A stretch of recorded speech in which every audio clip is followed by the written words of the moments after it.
your actual qualifications. Do you have any understanding of how many states do this, the same thing? I don't. Mm-hmm. Anybody? Online, all 50. All 50? US territories. You step up to So all U.S. states and territories do operate using the electronic benefit system and the online portal to apply for SNAP benefits. And so is it just Massachusetts that's not authenticating? I guess I'm just trying to clarify, you as Attorney Foley, what you mean. Is it unique to Massachusetts? It's not unique to Massachusetts. So other states aren't also authenticating whatever you're uploading onto these online applications? So the online portal that people use to apply for SNAP benefits, that's across all 50 states and U.S. territories. They all virtually ask for the same information. So, you know, I would say years ago, there was a system where you would actually have to go into an office to apply. That system is now electronic, just with anything else, right? So if you think about, if you apply for a bank account, you could apply for a bank account at any financial institution online. So can you talk about this, you say there's rampant, this is rampant. The court filing says that the total amount stolen by these individuals that are charged in Massachusetts was over 100, just over 100,000, 115,000, 325,000 in Rhode Island. And Rhode Island actually is the state officials that notify federal authorities, is that right? So can you just, where is it that it's rampant? And there was some announcement this week by state authorities that they had, identified some fraud. So can you elaborate a little bit? Yes. When the referrals were made from Rhode Island to Massachusetts, Massachusetts confirmed that $115,000 in fraudulent benefits had been dispersed. They turned those cards off. They did not make any referrals to any of these federal agencies or to the U.S. Attorney's Office so that we could go out and find the person who used stolen identities. Because just shutting those off is not going to stop that person from going and obtaining new stolen identities and continuing the same fraud. And there are certain safeguards that certain states can implement to stem some of this fraud. For example, if there were a chip into these EBT cards, that would make it harder for people to counterfeit those cards and to use those cards to scam the taxpayers. That is, individual states get to decide whether they embed those chips or not. Massachusetts does not. Do other states do that? There are some that do. How many, do we know? Less than half a dozen. Less than half a dozen have chips. And this criticism is not directed solely at Massachusetts. I want to make that clear. We believe that this fraud is nationwide, and we are doing what we can to stop that from happening nationwide, because every taxpayer everywhere in this country is getting defrauded, not only in Massachusetts. And I have never given a press conference where I have not said, we want to work with state and locals and every federal agency to protect the public's interest. And this is in the public's interest. The public needs to know what its officials are doing to protect the taxpayer dollars. So is that what, when you said earlier, fraud is not hard to find if you don't even care to look, is that what you're talking about? I wonder if you could expand and explain what you mean by that. Well, when people are allowed to commit crimes with impunity, they are going to continue to do it. And others will do it because there's no consequence. So that is what I mean. When we say we are going after this, this is a presidential priority, and we are going to assist in making sure that that priority leads to the prosecution of criminals who are stealing from the taxpayers. And we would like everyone's cooperation in doing that. So are you saying it's the states that are not caring to look? Whether they are not caring to look or whether they are not referring it so that somebody else can look into prosecutions, I don't know. But we, again, have an open dialogue, and we will partner with anyone to help identify and stop this fraud and hold people accountable who have stolen hundreds of thousands of dollars from the taxpayers. Can you talk a little bit more about how this started? You said that the state of Rhode Island, it was state officials. How did they uncover it? Did they have a different system in place that they were able to notice this, and how they came to find out this was going on, to actually report it to federal authorities? My understanding, it was from an audit that was conducted by Rhode Island. And they noticed. And when these agencies work hand in hand with states across the country to help their OIGs and their departments that are responsible for maintaining these benefit programs and to dispersing the programs, what to look for to identify fraud. If you have 100 people who claim to live in 2 apartments, that's fraud. If you have hundreds of applications that are coming in from the same IP address, that's an indication of fraud, especially when that IP address isn't even in your state. Now, some of the recommendations that we could come up with could arise from the state level, and some might have to be coming down from the federal level. Whether states should be required to share their data enrollees with each other to make sure that duplicative applications aren't coming in from multiple states. The affidavit refers to a victim who is in Massachusetts, who has a young child, who had SNAP benefits, and then had trouble getting SNAP benefits because someone had stolen her identity and applied for SNAP benefits somewhere else. Collectively, as a nation, we should do whatever we can to stop that from happening. Massachusetts U.S. Attorney released the results of an audit she did last week, saying $12 million in public benefit fraud in fiscal year 25. Have you been in contact with her about working collaboratively? Are you talking about the Massachusetts State Auditor? Excuse me, auditor, not U.S. Attorney, yes. We have not spoken with the OIG or the inspectors general who were working with the auditor, but we welcome any referrals to our office. And if there's any collaboration we can do going forward with them to, again, not only identify it, but to prosecute the people who have committed crimes, we will do it. We will work with anyone. Anyone else? Thank you very much. Thanks, Andrew.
It gives this administration and my majority colleagues 10 days to work with us all to do the right thing, and unless the right thing is done, we should not fund the Department of Homeland Security. But this measure also funds 70% of our federal government rather than shut it down again. And let me focus on just a few areas where this is critical. Let's start with defense, half of our total budget, in a time that it is critical to our national security that our Defense Department be fully operating, be fully focused, be nimble, be quick, the ability to adjust, and yet we have kept our Defense Department essentially crippled for 16 months now since the last time that we funded it in regular order and gave it direction through funding and oversight was fiscal year 2024. They've been operating on a continuing resolution for 16 months now, and that cripples national security. That is a national security risk. No new programs, procurement that is excessively expensive because it cannot function over multi-years, no effective system-wide modernization. Any military leader will tell you that the worst thing going for it right now, in a time when it has to adjust to the PRC, to Russia, across a variety of focuses, is now that it needs full flexibility. Financial services and general government, this bill funds the federal courts. Can we envision a time in our history when it was not more important that the federal courts be fully staffed and funding? I don't think so. This bill funds Social Security. It enables Social Security to continue to function for the millions of Americans who depend on it at a time when Social Security is being crippled by staff cuts. Foreign affairs. This bill provides continued security assistance to our friends and allies throughout the world. It maintains some effective projection of presence out there into the world. It funds the Countering PRC Influence Fund that is so important to us. Transportation, the Federal Aviation Administration, it funds the FAA so that our air transportation system can continue to fund. Federal workers overall, who have borne the brunt of our failure to appropriate in regular order, millions throughout our country, it helps them by assuring them that they can continue without great doubt. We must pass this measure now, and it must not be, need not be. I yield the gentleman an additional minute. It must not be, need not be, and will not be at the expense of ICE reform. We sacrifice none of that mandate to reform ICE by passing this bill today.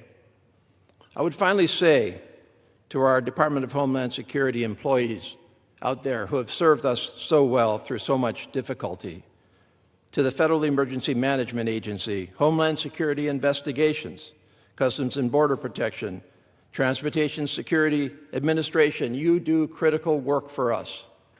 And we apologize to you that we must create uncertainty to you for the foreseeable future, but we ask you to understand that reforming ICE is critical not just to those that are suffering at the hands of ICE. It is critical to our country. You will be paid. You will be paid because this continues your pay. But the uncertainty, until we get this resolved, you must live with. We appreciate your cooperation. With that, I yield back. The gentleman's time has expired. The gentleman from Connecticut reserves. Gentleman from Oklahoma is recognized. Thank you, Madam Speaker.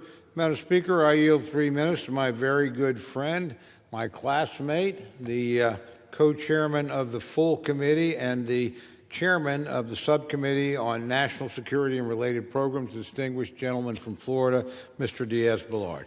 The gentleman from Florida is recognized for 3 minutes. Thank you, Madam Speaker, and to Chairman Cole. Actually, I'm going to reserve what I'm going to say about Chairman Cole to the end, but also to the ranking member of the full committee, Congressman DeLauro, Congressman Frankel, the subcommittee ranking member. Look, this full-year funding really refocuses our nation's foreign policy in historic ways. It focuses on U.S. national security, but it does so while also restoring fiscal sanity. In this area, in the foreign policy arena, it actually reduces spending by 16%. But within those really historic reductions, the bill does more to counter our adversaries like China, Iran, the cartels in our hemisphere, and to support our allies and friends. It does a lot more, but spending a lot less money. Madam Speaker, the bill increases funding to counter fentanyl. It increases support for religious freedom and to address religious persecution around the planet. It maintains our longstanding pro-life provisions. And this bill removes controversial funding directives like the UN climate change. It makes double-digit reductions to the UN funding, and it, more importantly, or equally as important, it gives the Secretary of State the tools and leverage to demand much-needed reforms. These are historic changes.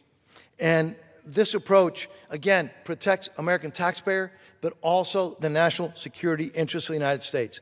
Now, Madam Speaker, we would not be here debating this if it wasn't for the brilliant, persistent leadership of the full committee chairman. A lot of folks said that we would never get here, that we would end up with another long-term CR, which would have been so detrimental to our country.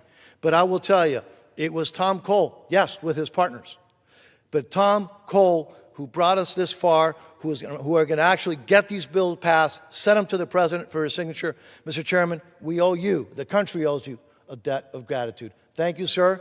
I yield back, Madam Speaker. The gentleman from Florida yields back. The gentleman from Oklahoma reserves. The gentlewoman from Connecticut is recognized. The gentlewoman reserves. I'm sorry. The gentleman from Oklahoma is recognized. Thank you very much, Madam Speaker. Madam Speaker, I yield 1 minute to my very good friend, the distinguished gentleman from Guam, Mr. Moylan. The gentleman from Guam is recognized. Thank you, Madam Speaker, and thank you to my friend Chairman Cole for the great work you have done on the appropriations. And that is why I rise today in support of the measure before us. The Senate amendment preserves the 5 bipartisan funding bills that this chamber has agreed to while giving us the necessary time to come to an agreement on Homeland Security funding. We simply cannot allow our troops or federal employees to miss another paycheck. If we fail to send this bill to the President's desk today, this shutdown will continue to drag on and limit access to the programs that Americans across the country rely on for health care, for education, and national security. Now in Guam, where the enlistment rate is the highest in the nation, many of our families rely on a timely paycheck for everyday needs. This bill strengthens support for our service member and includes 3.8% pay raise for all military personnel and continues to pay rate increases for our junior enlisted service members. So I strongly agree and urge my colleagues to support this measure and to support the American people. I yield back. Gentleman's time has expired. Gentleman from Oklahoma reserves. Gentlelady from Connecticut is recognized. I reserve. Gentlelady from Connecticut reserves. Thank you very much. Gentleman from Oklahoma. Thank you very much, Mr. Speaker. Mr. Speaker, I yield 1 minute to my very good friend, distinguished gentleman from California, Mr. Kiley. Gentleman from California is recognized for 1 minute. Mr. Speaker, the passage of this legislation will kick off a 10-day negotiation around an issue that is causing deep divisions throughout the country. I do believe we can come together around a set of reforms that will advance and focus the mission of Immigration and Customs Enforcement while protecting our officers and protecting the public.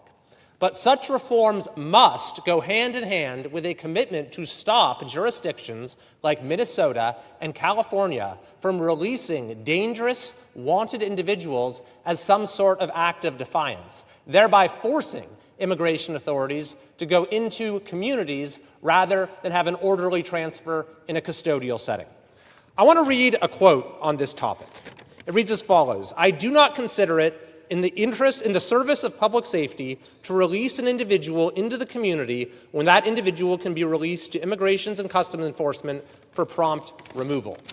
That statement comes not from President Trump, not from Secretary Noem, but from Alejandro Mayorkas, President Biden's Secretary of Homeland Security. The gentleman an additional 30 seconds, Mr. Speaker. The gentleman is recognized for additional 30 seconds. Mr. Speaker, if even Secretary Mayorkas can recognize the folly of these so-called sanctuary policies, then all of us on both sides of the aisle should be able to hear as well. I yield back. Back. Gentleman from Oklahoma reserves. Gentlelady from Connecticut reserves. Gentleman from Oklahoma. I would advise my friend I'm prepared to close whenever she is. Gentlelady from Connecticut is recognized. Thank you, gentlemen. I just want to outline for a moment the impacts of the failure to pass the 5 bipartisan House-passed spending measures, what that would do. Military personnel, extended shutdown will harm both military and civilian personnel at DOD who could not legally receive pay during a shutdown. Federal courts will no longer have funding to sustain full paid operations, and the courts can only carry out limited functions. The community development financial institutions, if that lapses, the money will be withheld in funding for over almost 1,500 credit unions, banks, and community financial institutions. The SBA would be unable to approve $170 million per day in loan assistance. Social Security Administration. Thousands of Social Security Administration employees would likely be furloughed, delays on the SSA's 800 number, limited hours of operation. The National Institutes of Health freeze funding for new research grants, including research, cancer, Alzheimer's, ALS, heart disease, diabetes, kidneys, mental health, maternal mortality, infectious disease, genetic diseases, and the list goes on and on and on. Community health centers would receive only partial funding to provide health care services for low-income patients. Head Start, if funding lapses, thousands of low-income children would be at risk of losing access to Head Start programs. Senior nutrition grants are at risk. That's Meals on Wheels as well as congregate meals. Worker protection agencies would likely furlough federal staff who are responsible for investigating wage theft, safety and health hazards in high-risk areas. That's just a small smattering of what the impact of the failure to pass these 5 bills, 5 bipartisan bills, where we had 341 yes votes in this chamber not 3 weeks ago. Now, some might say, well, what do you think about what ICE and the CBP are doing? I'm not unaware of that. I share the anger. I share the outrage of what they are done. And it is, yes, it's Minnesota, but it is also what's happening all over this country. People are being beat up. They're being pulled out of schools, pulled out of churches, and people frightened to death that they carry their passports with them. Their passports. And they're American citizens, and they're frightened. What have we proposed in this area? And that's when we were doing the appropriations bills. Prohibition on detaining or deporting U.S. citizens, reducing funding for ICE, prohibition on the use of Border Patrol and CBP officers, and a requirement for DHS law enforcement to use body-worn cameras. Require reporting on the use of force. Training standards. They should be trained in de-escalation.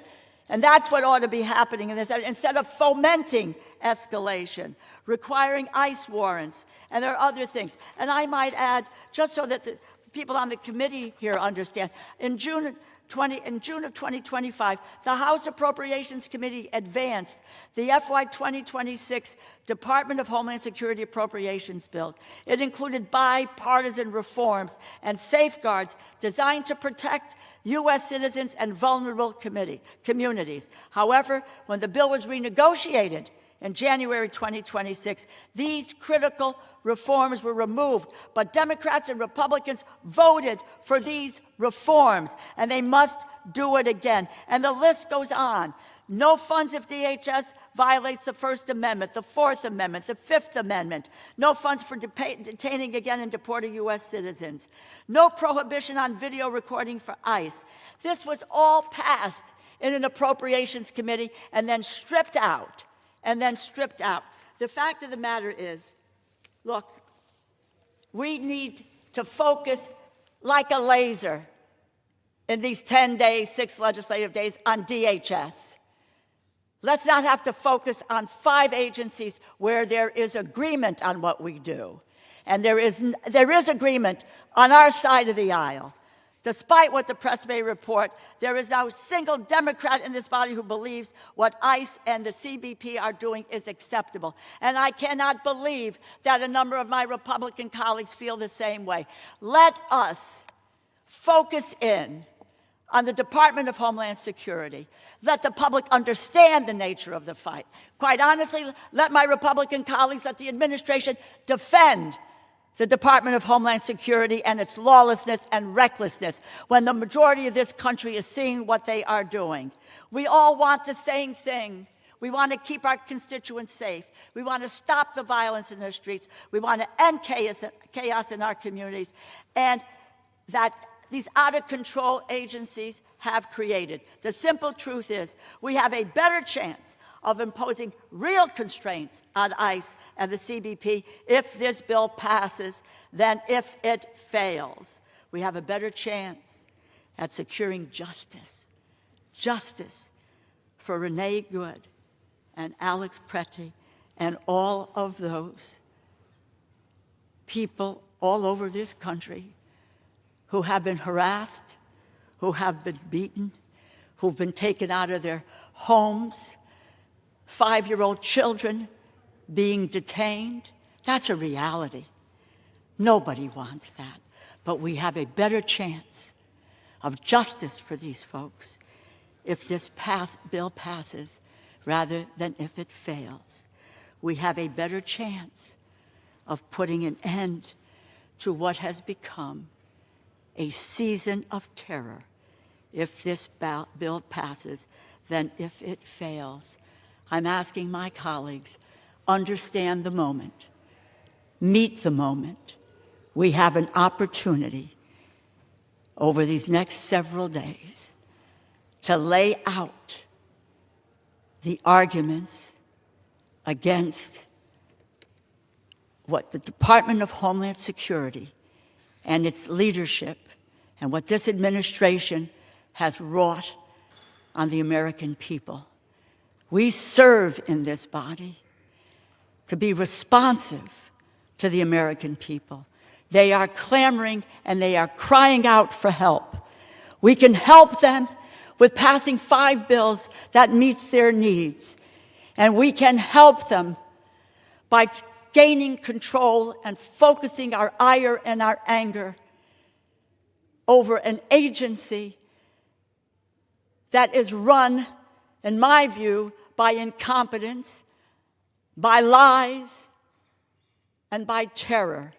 That is not who we are. Those are not the values of the American people. It is not the values of the people in this body. Everyone sees what is happening. And we can't let go of the gains that have been made that make a difference in people's lives, in the education of their kids, in their health, their safety, of looking at substance abuse and opioid addiction and how we can deal with that, transportation, rent assistance, homeless assistance, maternal mortality, child care, Head Start. It is 2 paths that we face today. One, if we pass the bills, and what our opportunities are to make a difference and make changes in an agency so needed to be changed. And I do believe we all recognize that. And at the same time, to say to the American people, we understand the crisis of a cost of living that you have. And we are there to defend you and your family and to make life and make government work on your behalf. That is our responsibility. I view that as my responsibility as the ranking member of the Appropriations Committee. This is the way our government functions. I thank you. Again, we have a better chance to end the season of terror. I thank you, and I yield back. Gentlelady yields back. Gentleman from Oklahoma is recognized. Thank you very much, Mr. Speaker. Mr. Speaker, I yield myself the balance of my time. Mr. Speaker, when you reach a point like this, there's a lot of people to thank. I want to begin by thanking the President of the United States. He supported each and every one of these tranches of bills that have been brought to the floor during this critical month where we completed the appropriations process. We would not be here today without him. We would probably not be voting on this bill without him. He was working today tirelessly to make sure we followed our own procedures and brought this bill to the floor. So I want to personally thank President Trump for his contribution to funding the government. People forget around here, he has to sign the bills. If he doesn't sign them, believe me, he can sustain any veto he cares to cast. He's used his influence and his power constructively to bring us together across partisan lines and to pass what are bipartisan, bicameral bills, and I'm eternally grateful for that. Mr. Speaker, I want to thank my own leadership. I don't know where Speaker Johnson got his patience from, but it must be God-given, because his support throughout this process, working with us, never giving up, trying to restore regular order, has been incredible and I think unparalleled in the history of the speakership, in my view. I want to thank the other members of our leadership, Leader Scalise, Whip Emmer, Conference Chair McClain. They all worked really hard to make sure that we could come together, work across the lines, give us the freedom and flexibility that we needed, but also provide the persuasion that was necessary both within our own ranks and across the aisle. I want to thank especially the Cardinals and the ranking members of the subcommittee. The ranking member and I agree. We had tried to force decision-making down because we trust our Cardinals and ranking members. They know their subjects. They know one another. They work together. Without them, and they solved most of the issues that were before us, we wouldn't be here. And that model worked well because the people that we relied on, our chairman and our ranking members, were people that we know and trust, and frankly, that know one another and trust one another and work well together. I'm extraordinarily proud of this committee for what it did.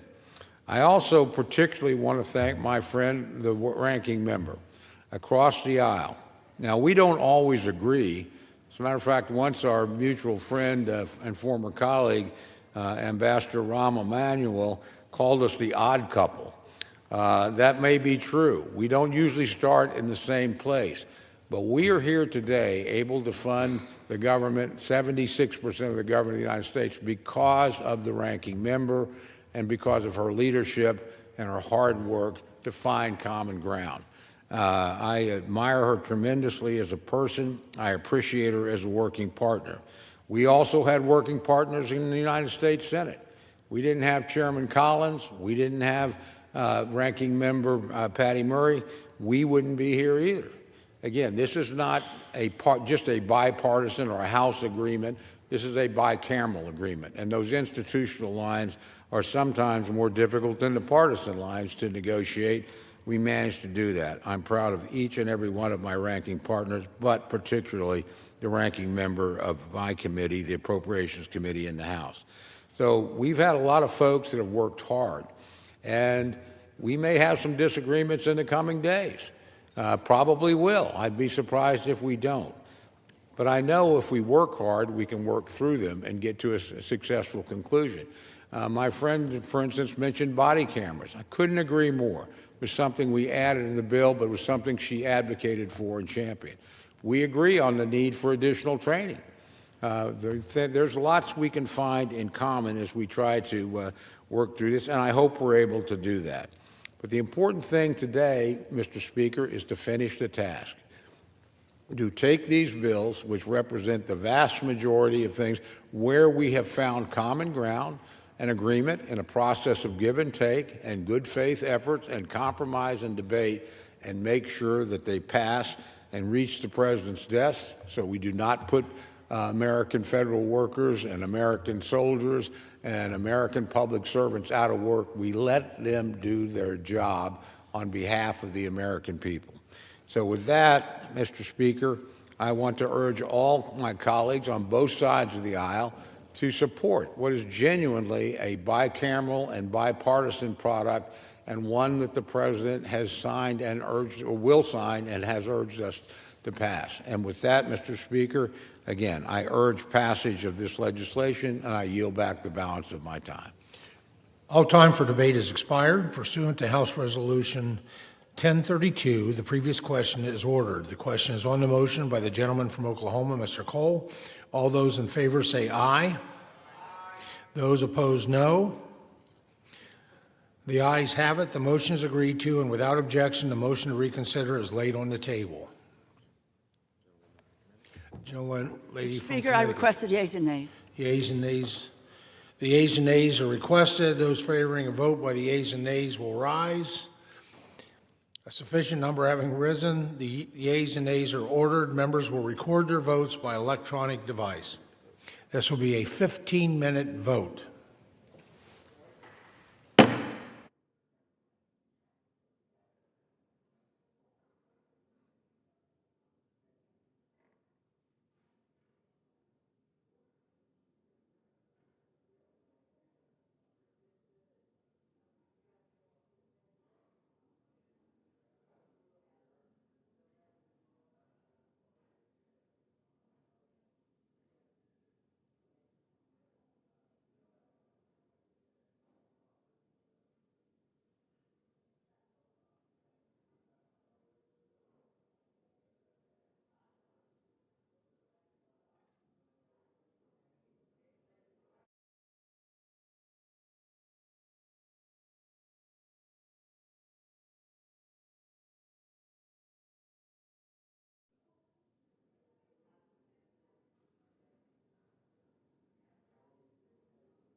On this vote, the yeas are 217 and nays are 214.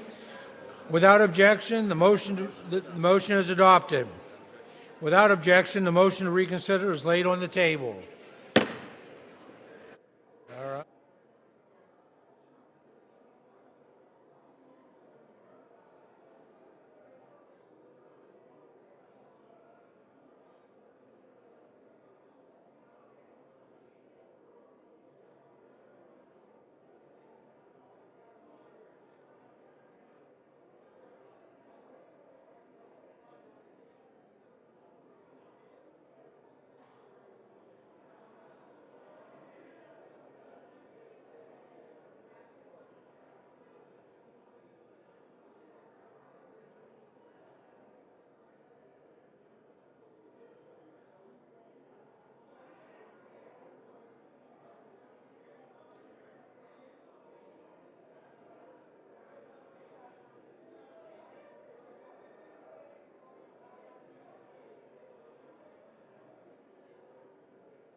The House will be in order. The House will be in order.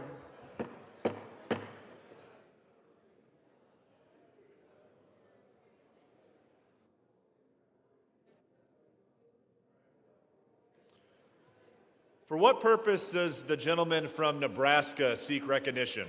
Mr. Speaker, I ask unanimous consent that the Committee on Armed Services be discharged from further consideration of the bill, H.R. 7211, and ask for its immediate consideration in the House.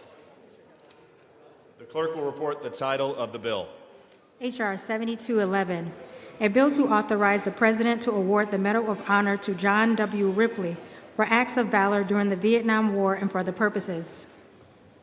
Is there objection to the consideration of the bill? Without objection, the bill is engrossed, read a third time, and passed, and the motion to reconsider is laid on the table. Purpose is the gentleman from Nebraska seek recognition. Mr. Speaker, I ask unanimous consent that the Committee on Armed Services be discharged from further consideration of the bill, H.R. 3377, and ask for its immediate consideration in the House. The clerk will report the title of the bill. H.R. 3377, a bill to authorize the President to award the Medal of Honor to James Capers, Jr. for acts of valor as a member of the Marine Corps during the Vietnam War. Is there objection to the consideration of the bill? Without objection, the bill is engrossed, read a third time, and passed, and the motion to reconsider is laid on the table. For what purpose does the gentleman from Nebraska seek recognition? Mr. Speaker, I ask unanimous consent that the Committee on Armed Services be discharged from further consideration of the bill, H.R. 7194, and ask for its immediate consideration in the House. The clerk will report the title of the bill. H.R. 7194, a bill to authorize the President to award the Medal of Honor to Kareem N. Dockery for acts of valor as a member of the Army while serving in Afghanistan. Purpose does the gentleman from Nebraska seek recognition? Mr. Speaker, I have an amendment at the desk. The clerk will report the title of the bill. The clerk will report the title of the amendment. Yeah, the whole amendment. Just let her start reading the amendment. Amendment in the nature of a substitute to H.R. 7194, offered by Mr. Bacon of Nebraska. Strike all after the enacting clause and insert the following. To dispense with the reading of the amendment. Without objection, the reading is dispensed with. And without objection, the amendment is agreed to. The bill is engrossed, read a third time, passed, and the motion to reconsider is laid on the table. Without objection, the title is amended.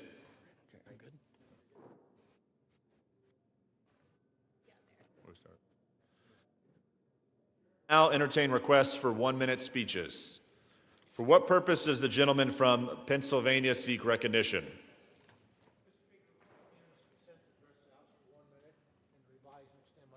Without objection, the gentleman is recognized for 1 minute.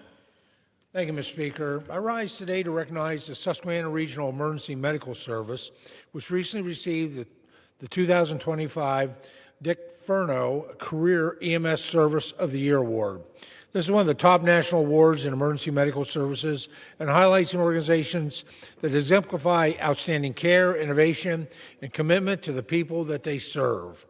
The Susquehanna Regional EMS covers a 3,000 square mile region covering townships across 4 counties.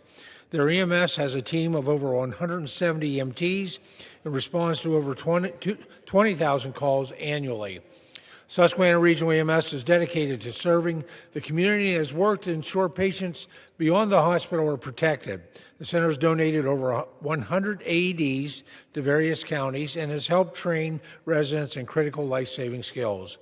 Representatives from Susquehanna Regional EMS will accept their award on stage at the EMS World Exposition in Indianapolis, Indiana later this year.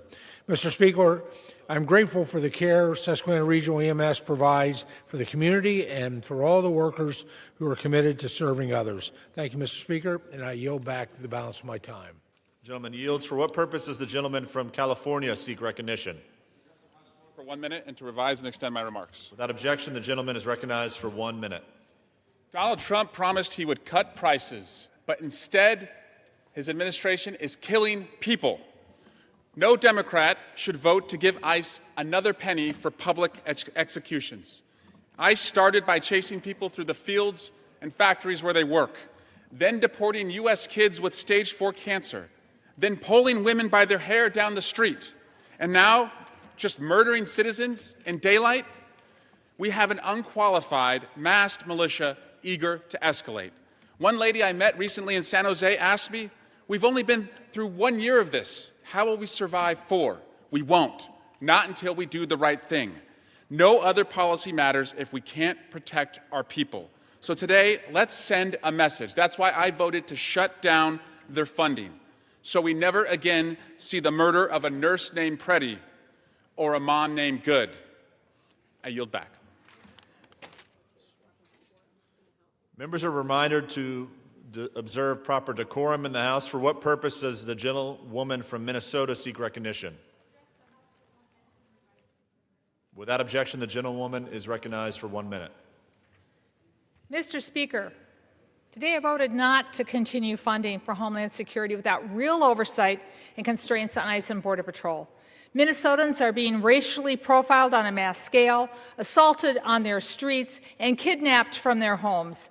Peaceful demonstrators are being threatened and detained for exercising their First Amendment rights. 2 American citizens were killed on our streets by Department of Homeland Security agents. This is not the America we learned about in civics class. This is the behavior of a dictatorship. We live in a democracy where even the president must follow the rule of law and the Constitution. My vote against the funding today for DHS was to stand in solidarity with Minnesotans, to demand changes to protect our democracy. We are one Minnesota. We will continue to care for our neighbors, to stand up for our rights, because they're your rights too. I yield back. The gentlewoman yields. For what purpose does the gentlewoman from Nevada seek recognition? Without objection, the gentlewoman is recognized for 1 minute. Thank you, Mr. Speaker. I rise today to congratulate my constituent, Alex Honnold, on his remarkable climb of one of the world's tallest skyscrapers, Taipei 101, without a rope. Alex is a world-class athlete and perhaps one of the best athletes of our time. He is also known for being the first person to ever free solo El Capitan in Yosemite. I'm proud to say that Alex and I have worked together to promote outdoor recreation with my Park Act, which helps protect climbers on our beautiful public lands. Alex also founded the Honnold Foundation, which partners with marginalized communities to expand equitable solar access around the world. Nevada's 3rd District is honored to have such an accomplished athlete with a passion for outdoor recreation and making the world a better place. We're all looking forward to seeing what you will accomplish next, Alex. Congratulations. Thank you, and I yield back. The gentlewoman yields. For what purpose does the gentleman from Massachusetts, the ranking member of the Committee on Rules, seek recognition? Unanimous consent to address the House for 1 minute and revise and extend my remarks. Without objection, the gentleman is recognized for 1 minute. Mr. Speaker, food costs are sky high, and millions of people across the country are losing their SNAP benefits due to Trump's big, ugly bill, which made the largest cut to food assistance and health care in American history. Amazing organizations like Lorraine's Soup Kitchen and Pantry in Chicopee, Massachusetts, are working to bridge the gap so families don't go hungry amid these reckless Republican cuts. Lorraine's, named after the first executive director of the Soup Kitchen, has been providing nutritious food and hope to families in Western Massachusetts for 30 years.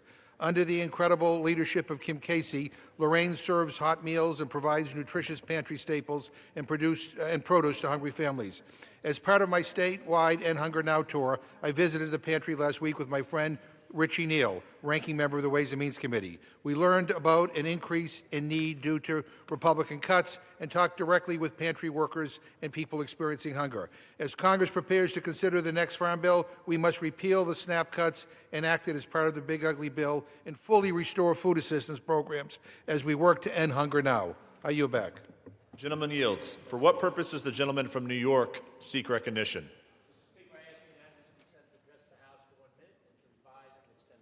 Without objection, the gentleman is recognized for 1 minute. Thank you, Mr. Speaker.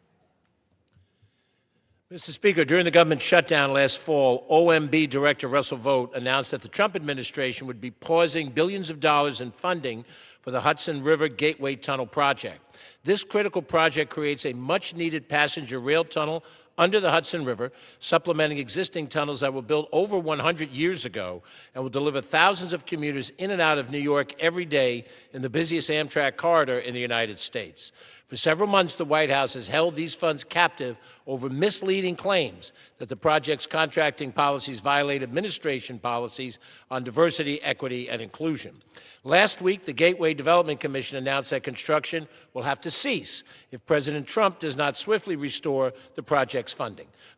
If construction is delayed, thousands of union construction workers will lose their jobs, and timely completion of this project will be in jeopardy. I implore the President to end this vindictive quest to hurt people in the Northeast and immediately unfreeze project funds to allow for the construction to resume. Thank you, Mr. Speaker, and I yield back. The gentleman yields. For what purpose does the gentlewoman from California seek recognition?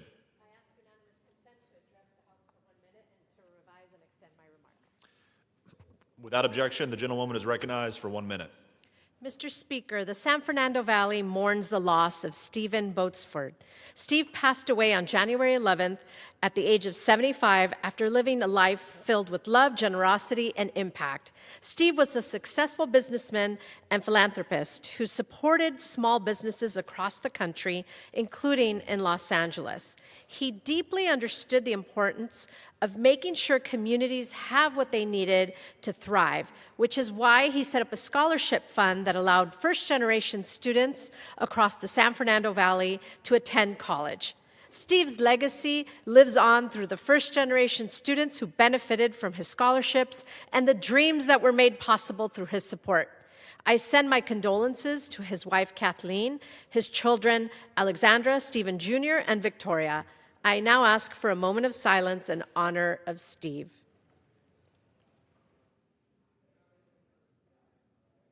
Thank you, and I yield back. Gentlewoman yields. For what purpose does the gentleman from Virginia seek recognition? Without objection, the gentleman is recognized for 1 minute. This past year, more than 112,000 federal employees retired, far more than last year. And a lot of them retired because they took the DOGE buyout deal, the deferred resignation program, where people were given a buyout if they resigned by October. Others had simply put in their time and were ready to leave and receive their earned retirement benefits. Well, we're here months later, and many of these federal employees who have served our country well are still waiting for their benefits and the money that they are owed. Our office has seen a huge spike in constituents experiencing delayed retirement processing at OPM and at federal agencies and at payroll providers across the government. And these delays are not isolated, they are systemic. And the administration knew these retirements were coming. It was part of the DOGE plan. But once again, the administration was not prepared for what came next. And as a result, federal retirees face delayed annuity payments, gaps in benefits, and real financial hardship. These are families trying to pay mortgages, cover health care, and plan their next chapter. And this backlog is completely unacceptable. We must fix it and restore trust in a retirement system that enables us to recruit the great people we have in government. Thank you, and I yield back. The gentleman yields. For what purpose does the gentleman from California seek recognition? New York seek recognition. I seek unanimous consent to address the House for 1 minute. Without objection, the gentleman is recognized. Thank you, Mr. Speaker. Religious leaders from across the world are coming to Washington, D.C. this week to celebrate religious freedom. It's hard to imagine that something we take for granted, like the right to worship, is denied to much of humankind across the globe. Muslim Uyghurs are put in forced labor camps by the Chinese Communist Party. Hindu and Buddhist religious minorities are being persecuted in Bangladesh. Christians are being tormented in Syria, India, Egypt, Nigeria, and elsewhere. Jews worldwide are facing anti-Semitism. Sikh turbans are banned. Muslim headscarves are not permitted. Have you heard about the Ahmadis, the Rohingyas, the Druze? What about the Tibetan Buddhists in China and the Baha'is in Iran? There must be a worldwide effort to celebrate our diversity, promote religious freedom, and stop the evil forces that try and divide us instead of seeking the common ground that we all share. As we celebrate the 250th anniversary of our nation, let us promote the religious freedom that we enjoy in our country, and let us serve as a beacon to the world once again. Thank you, Mr. Speaker. I yield back. The gentleman yields. For what purpose does the distinguished gentleman from Kentucky seek recognition? Without objection, the distinguished gentleman is recognized for 1 minute. Mr. Speaker, I rise today to honor all the brave first responder men and women who braved the dangerous terrain and frigid temperatures to help provide food and shelter, as well as to restore power and water to my constituents in Monroe and Allen counties. Last week, South Central Kentucky experienced a catastrophic snow and ice storm that left many thousands without power and water, some for as long as 5 days, all while temperatures remained below freezing.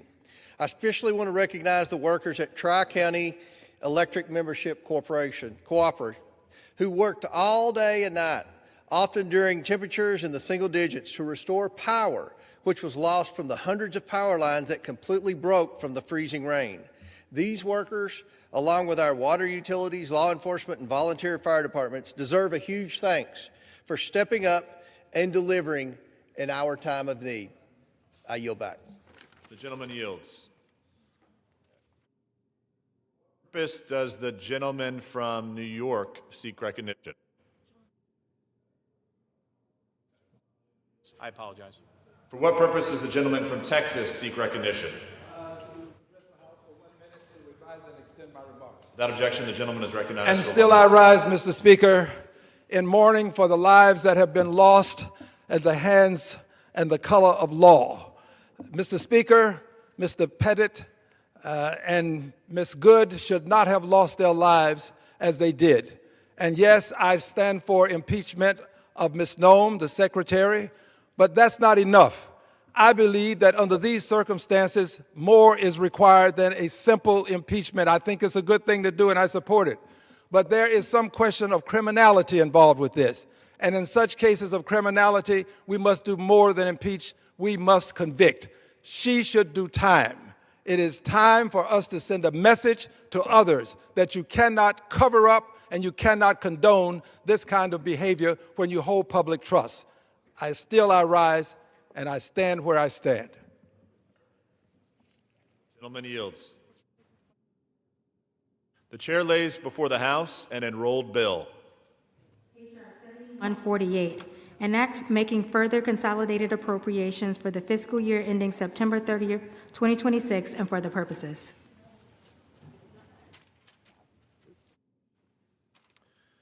Under the Speaker's announced policy of January 3rd, 2025, the gentlewoman from California, Ms. Rivas, is recognized for 60 minutes as the designee of the Minority Leader. Mr. Speaker, I ask unanimous consent for all members to have 5 legislative days to revise and extend their remarks and include extraneous material into the record on the subject of my special order hour. Without objection. Thank you, Mr. Speaker. Just over a year ago, I was part of a talented and diverse group of 33 freshmen members of Congress. We were veterans, doctors, engineers, lawyers, teachers, small business owners, and state legislators who were sent by our constituents to make their lives better. They sent us to Congress to protect their health care, lower the costs of their groceries, and make life more affordable. Democrats are working on bills that would meaningfully help families deal with the affordability crisis. There are bills that have been introduced that stop price gouging at the grocery store, making housing more affordable, and make healthcare accessible for all. But Republicans have yet to take up any of these proposals. We are in the midst of an affordability crisis, and Republicans are refusing to work with us to address it. We are 13 months into our first term in Congress, and my colleagues and I have yet to see a meaningful piece of legislation from Republicans that makes life less expensive for our constituents.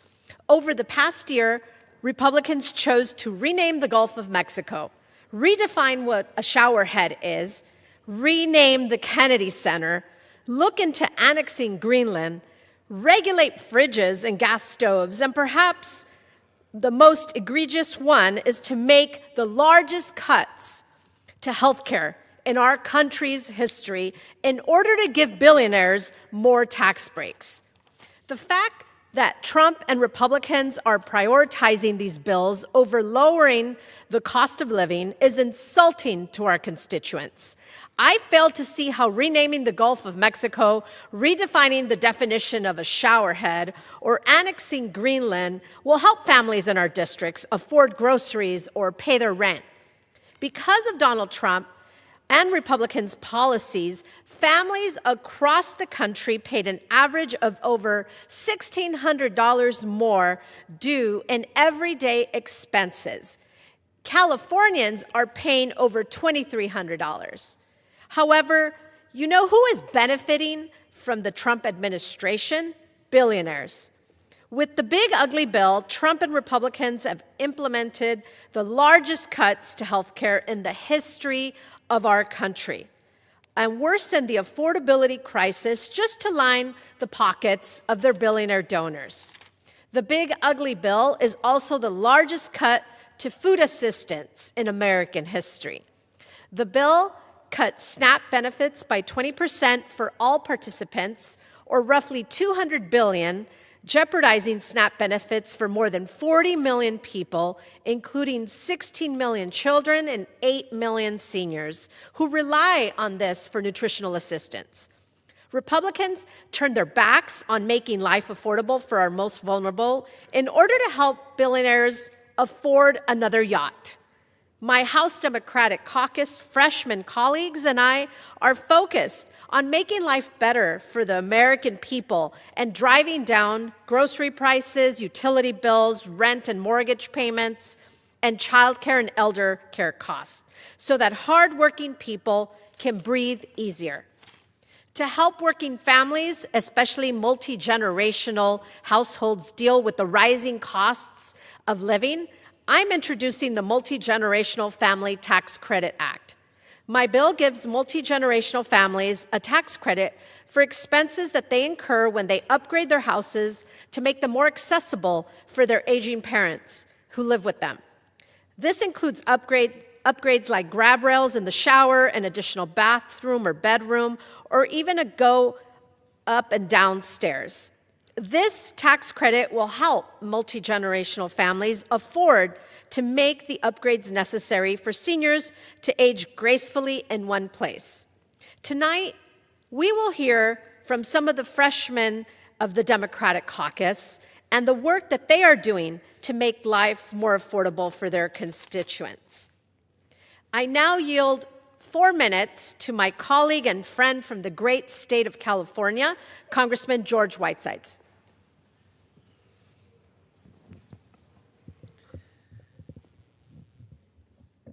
Thank you, Congresswoman. Every time I talk with constituents, I hear the same thing. Life is getting more and more expensive. People are worried about making rent, paying for groceries, and dealing with gas prices that keep on climbing. In just the past couple of weeks, we've received more proof of what our constituents are telling us. According to a recent report, California families saw their costs go up by more than $2,000 in 2025 due to inflation. That breaks down to $482 more going towards housing like rent or a mortgage, and another $581 towards transportation costs from buying a car to repairs and gas. And for food, families are paying even more because of the grocery tariffs from this administration. One trip through our local Stater Brothers or Vons is enough to feel the pinch. In 2025, families paid $76 more for ground coffee, $71 more for ground beef, and $51 more for eggs than they did in 2024. Simply put, our economy is not serving hardworking families and the basic promises of the American dream, like home ownership or putting a child through college, which are harder and harder to reach. Government works best when it is grounded in the needs of the people that it serves. Our constituents have been clear about what they sent us here to do, what they sent us here to fight for. We must stay focused on policies that make life more affordable because we are here to improve people's lives, and that responsibility should guide everything we do. I will continue to fight every day to lower costs and keep the American dream alive and within reach. Thank you. I yield back. I now yield 4 minutes to my colleague and friend from the great state of Missouri, Wesley Bell.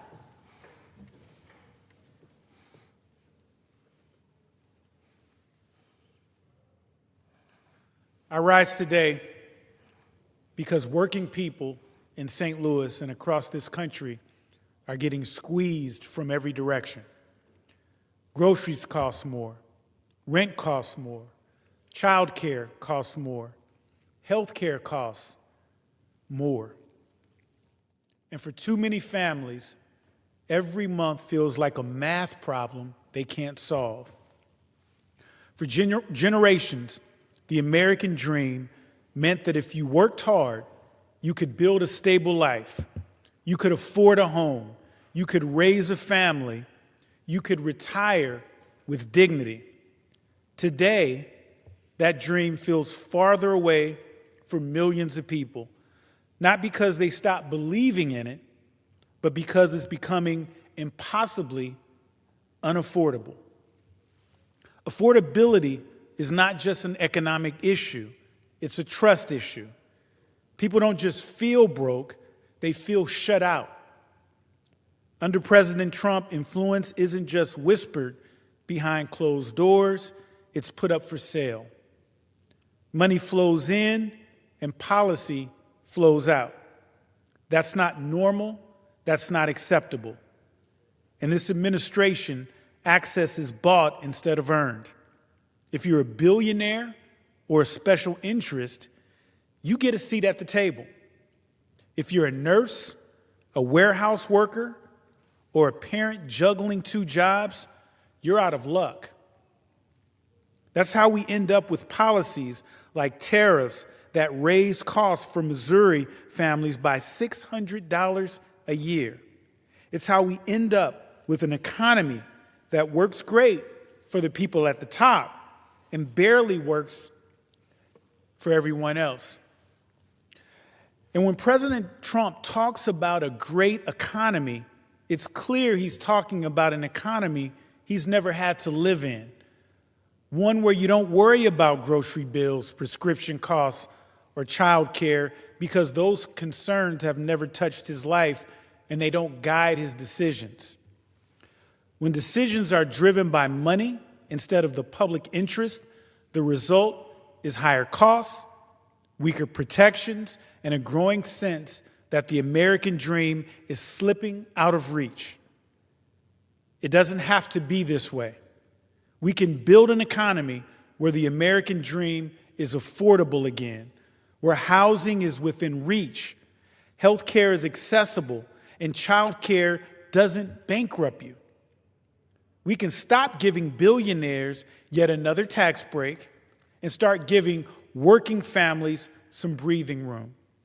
Because when government works for working people, the American dream stops slipping away and starts feeling possible again. That's what House Democrats are fighting for.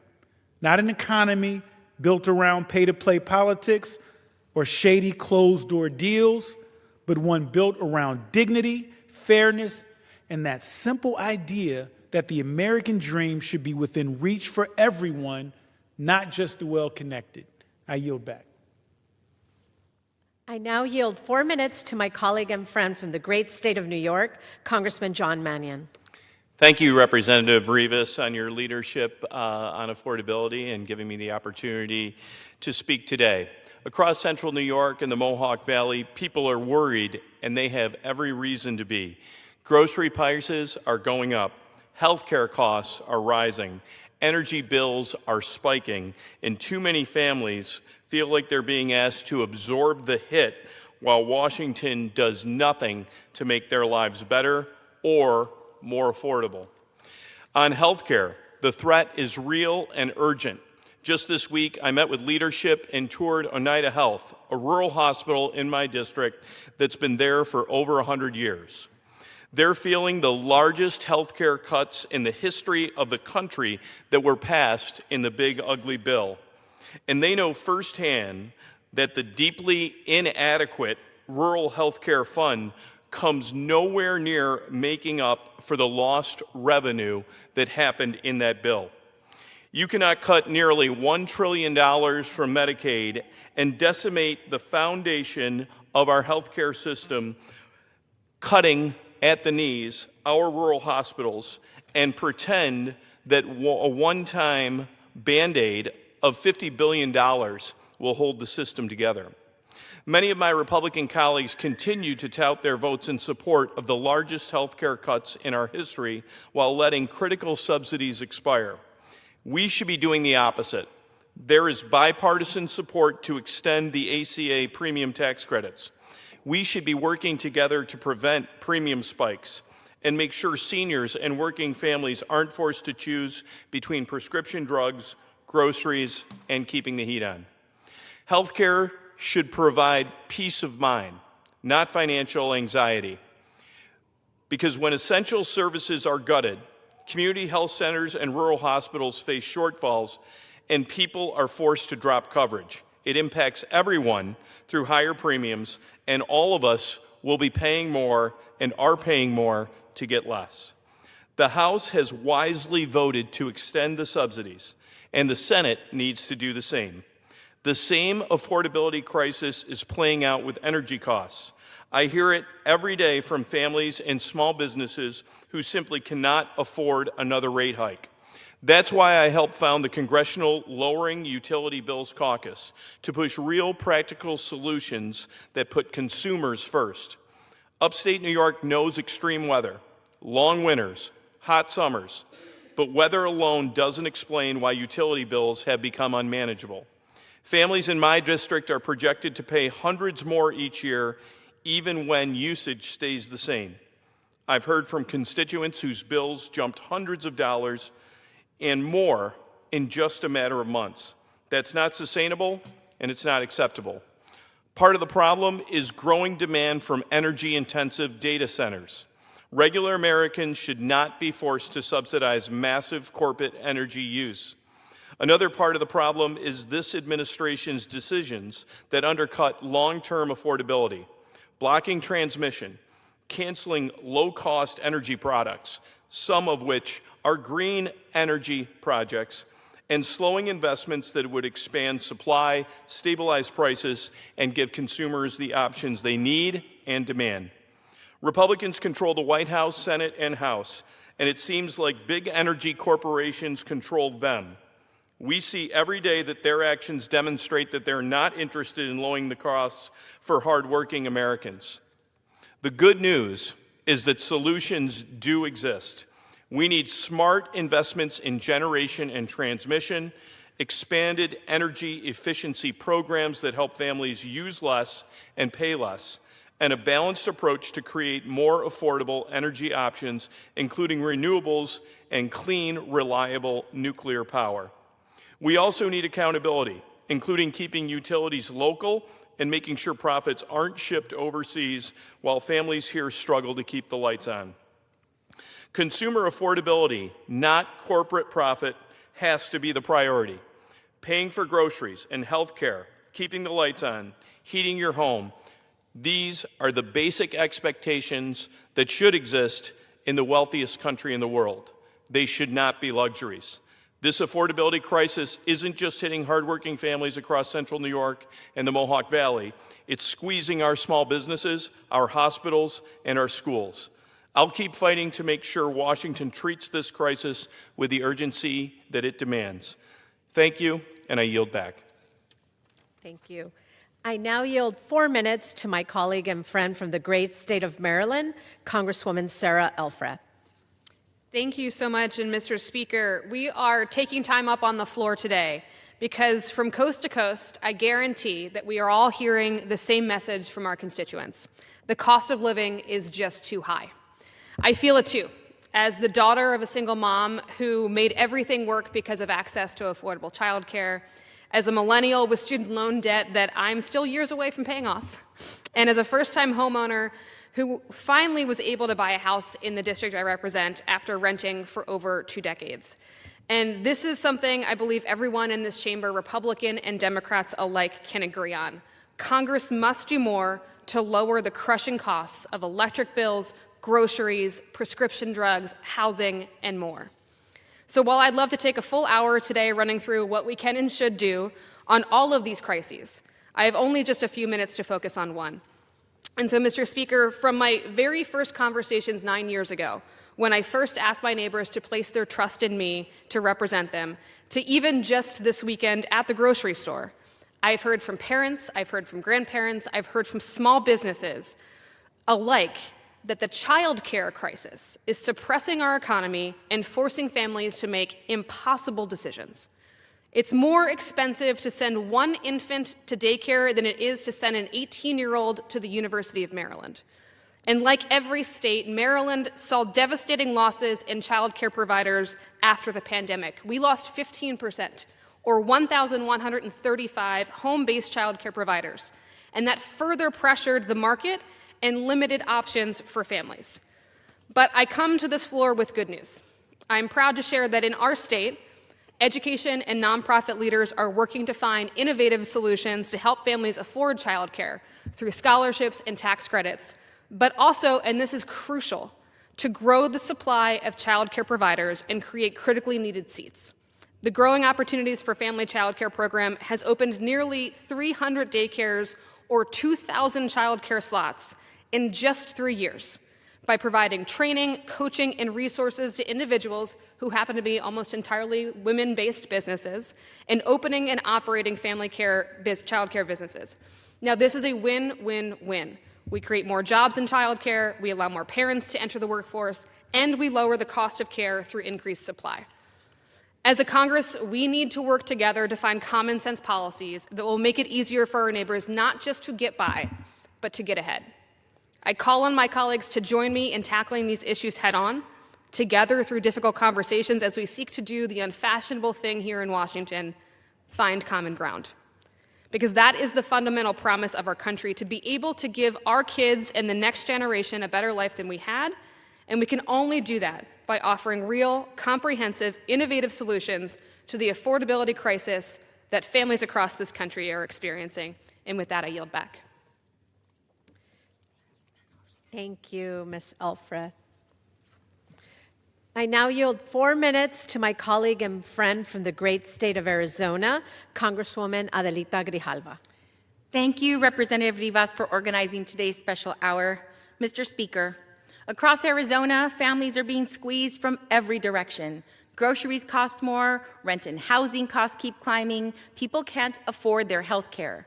According to the Joint Economic Committee, Arizona families paid an estimated $1,569 more in 2025 due to inflation during Trump's first year back in office.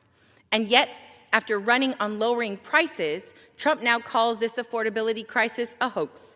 Just last week, he said plainly, "I don't want to drive housing prices down. I want to drive housing prices up." That tells you exactly who he's fighting for: Wall Street speculators and billionaires, not our families living on main streets and in our barrios. He's not even trying to hide it anymore. Meanwhile, utility bills are surging, electric bills are up 13%, and residential gas prices are up nearly 60%. This administration canceled clean energy projects that could have powered 13 million homes, destroying 165,000 jobs in the process. Behind every statistic is a family that is now experiencing hardship due to these reckless and painful policies. I recently toured the Community Food Bank of Southern Arizona, where I heard directly from staff and volunteers about what these policies mean on the ground. Food banks are now being forced to serve more people with fewer resources because of the Republicans' so-called Big Ugly Bill. Across Arizona, they're serving about 700,000 people every single month. A 30% increase in demand for services while dealing with a 50% cut in funding for some of our most vulnerable populations, including seniors, veterans, differently abled, families, and children. That strain is only growing as this Republican law slashes SNAP, one of the most effective anti-hunger programs we have. Under the Big Ugly Law, up to 73,000 Arizonans could lose some or all of their benefits due to red tape and funding changes.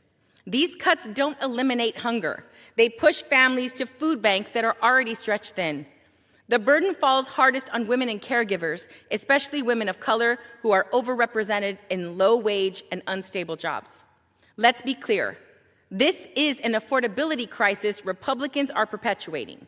Rising costs, shrinking safety nets, and tax break for billionaires, all at the expense of working families. House Democrats are focused on driving down costs and making life more affordable. Because affordability isn't a slogan. It's about whether families can live with dignity and peace of mind. That's what we should be fighting for.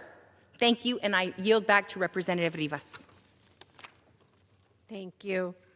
Mr. Speaker, how much time do I have remaining?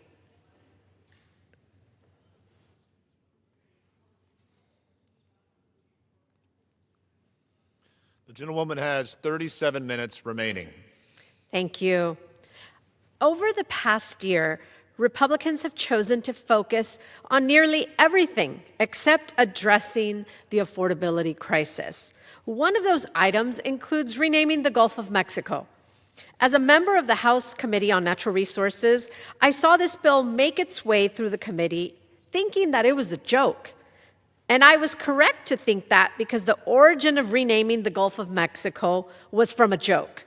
In 2011, Stephen Colbert joked about renaming the Gulf during the 2010 Deepwater Horizon oil spill, stating that, "I don't think we can call it the Gulf of Mexico anymore. We broke it, we bought it."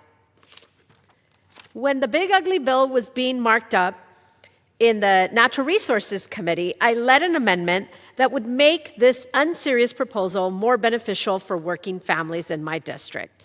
My amendment made it so that the Gulf cannot be renamed until Secretary Burgum can assess how the bill will actually lower grocery prices, improve the GDP, lower unemployment, and create jobs. But of course, Republicans rejected my amendment.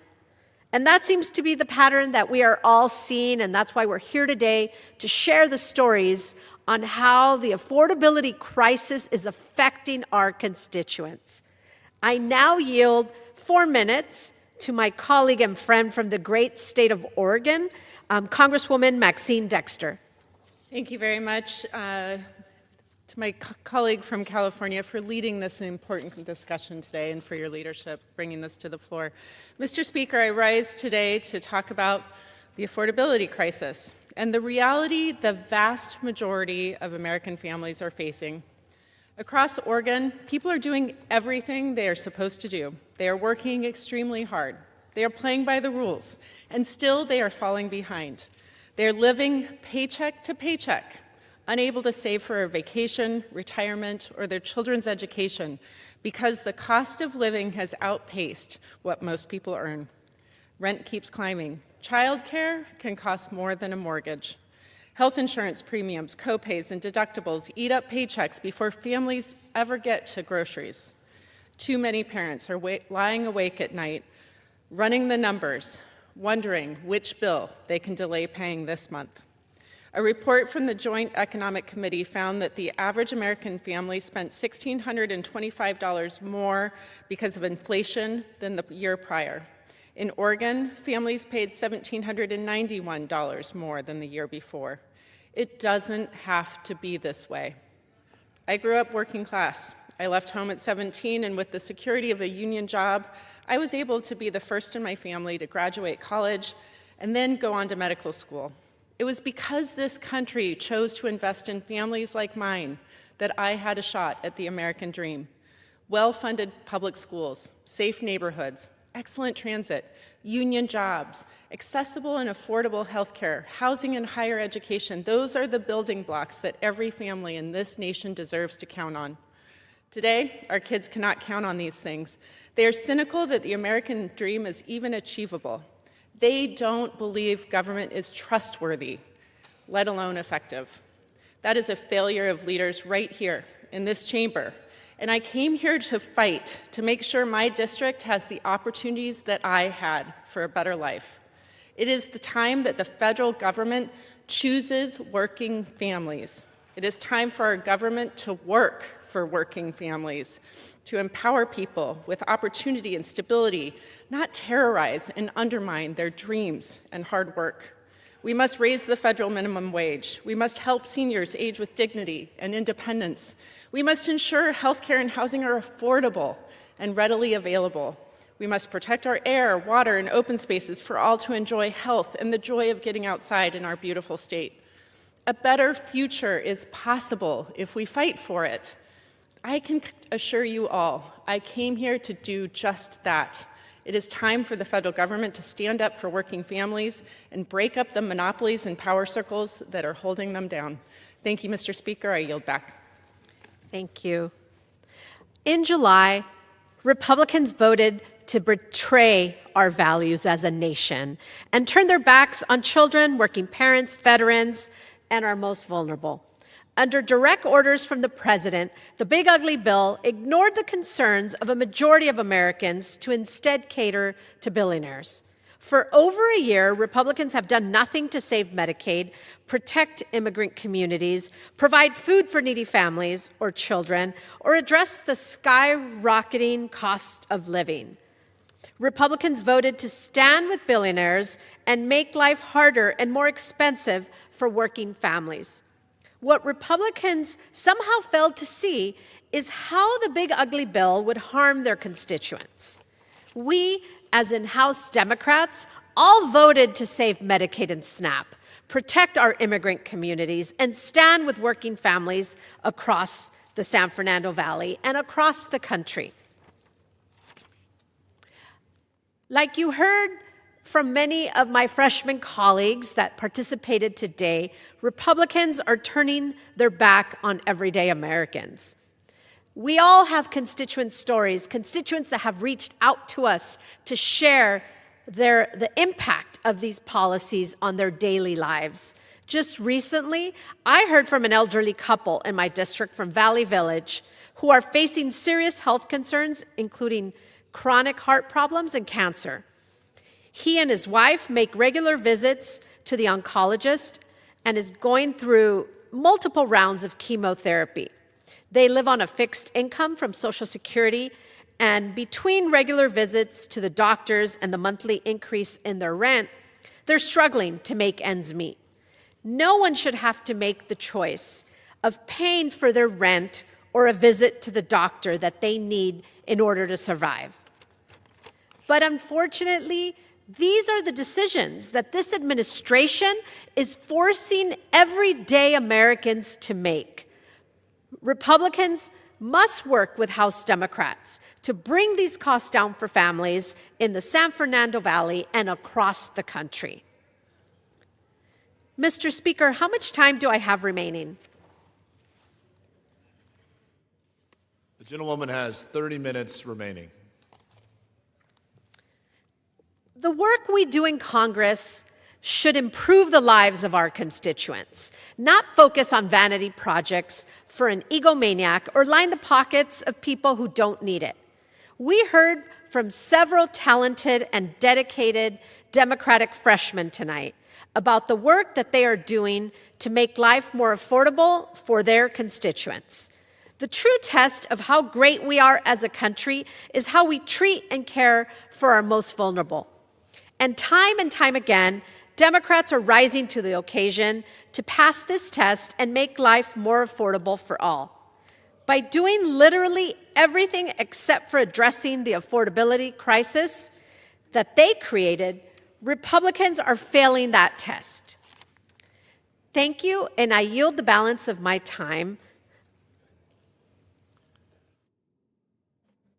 Does the gentlewoman have a motion? I move that the House do now adjourn. The question is on the motion to adjourn. Those in favor say aye. Aye. Those opposed, no. The ayes have it. The motion is adopted. Accordingly, the House stands adjourned until 10 a.m. tomorrow for morning hour debate.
1, 2, 3, 4, 5, 6, 7, 8, 9, 10. Mic check, mic check.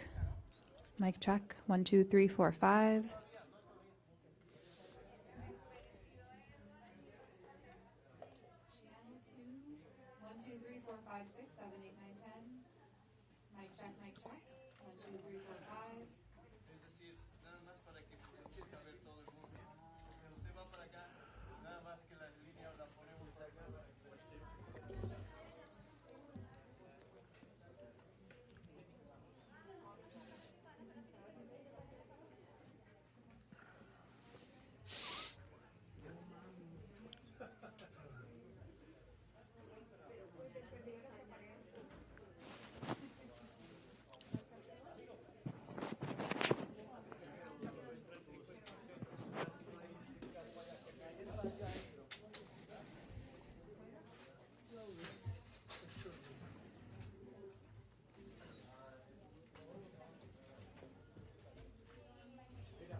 You're welcome.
Por favor, necesito que los de las cámaras tienen que estar más atrás, como el de la columna hacia atrás, los de rojo hacia atrás, las cámaras.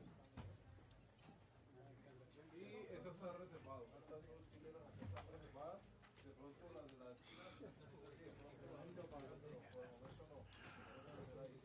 pero estas dos se quedan reservadas ahí con el personal que viene de gabinete por el instituto.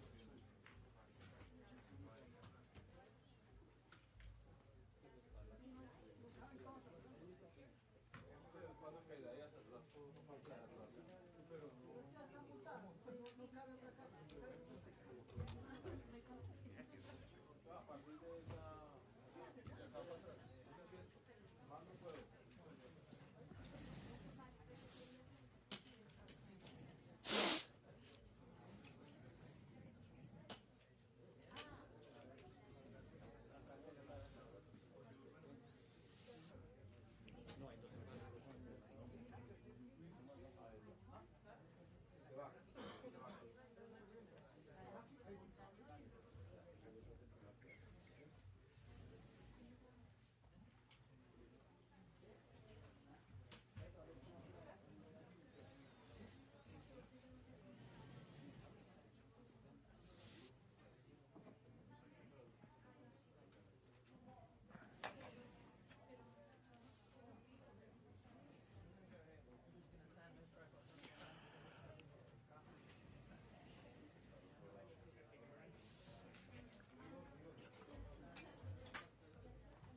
Probando audio, 1, 2. Prueba, prueba, prueba 1, prueba 2. Probando audio.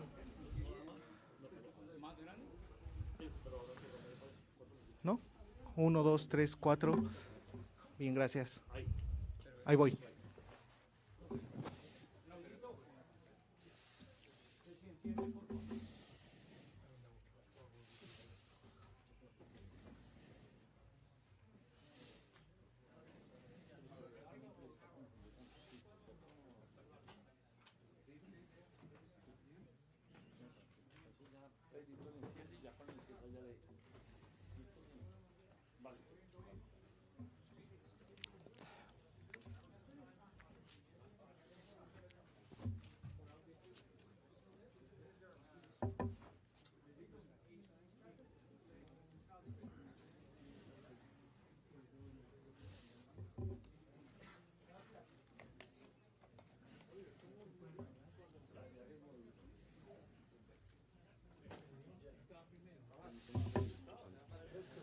También, sí. Permítame. Hola, prueba de sonido. 1, 2, 3, 1, 2, 3. Hola, 1, 2, 3, 4, 5. Prueba de sonido. 1, 2, 3, 4, 5, 6, 7, 8. Prueba de sonido. 1, 2, 3, 4, 5, 6, 7, 8. 1, 2, 3, 4, 5, 6, 7, 8. ¿Listo? 1, 2, 3, 4, 5, 6, 7, 8. Prueba de sonido. 1, 2, 3. 5, 6, 7, 8. 1, 2, 3.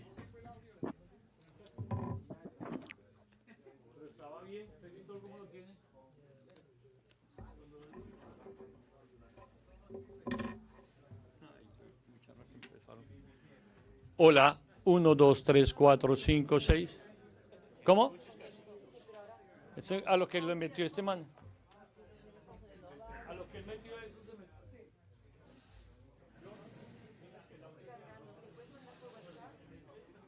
Hay un ruido. Exactamente. A lo que metió eso para que le diga que el audio estaba bien. Aquí y arrancamos. Tomen, ¿ves? Gloria Miranda. No, esa es la más recluta de todos. Eso, métalo allá, que sigue ahí.